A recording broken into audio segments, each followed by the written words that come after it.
மரகடிக்கு மாசி சீரியலை வந்து பார்த்தீங்கன்னு சொன்னால் முத்துவின் முதலாளி முத்து ரெடி பண்ணிய கார்களை வந்து பார்த்து ஆச்சரியப்படுகிறார்.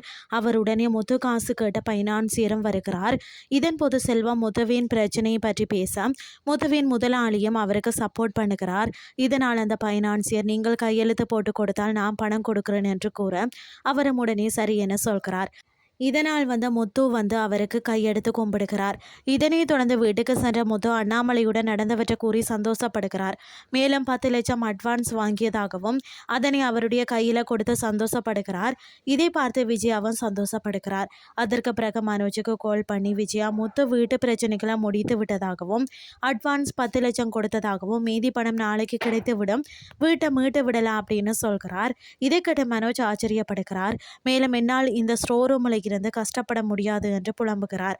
இதற்கிடையில் அங்கு வந்த ரோஹிணி அதாவது அவார்ட் ஃபங்க்ஷன் ஒன்றுக்கு செல்லணும், நீயும் அங்கே வரணும் அப்படின்னு சொல்கிறார். ஆனால் மனோஜ் அம்மா திட்டுவாங்க, அதனால நான் வரமாட்டேன்னு சொல்கிறார். ஆனாலும் ரோஹிணி மீண்டும் மீண்டும் கேட்க வீட்டு பிரச்சனை இப்போதுதான் முடிகிற தருவாயில இருக்கிறதா, முத்து அதனை மீட்க வந்து காசை ரெடி பண்ணி விட்டான் என்ற உண்மையை ரோஹிணிக்கு மனோஜ் தெரிவிக்கிறார். இதனால் வீட்டுக்கு சென்ற ரோஹிணி அதை பற்றி யோசிச்சு சிந்தாமணியை வரவழைச்சு நடந்ததெல்லாம் கூறுகிறார். மேலும் நான் வீட்டுக்கு போக மட்டும் அந்த வீட்டை அவர்களுக்கு கிடைக்கக்கூடாது, ஏதாவது பண்ணுங்கன்னு சொல்கிறார். சிந்தாமணியும் இவையெல்லாம் ரோஹிணிக்காக தான் பண்ணுவதாக கூறி ரோஹிணியை நம்ப வைக்கிறார். இதுதான் இன்றைய நாளுக்கான எபிசோட்.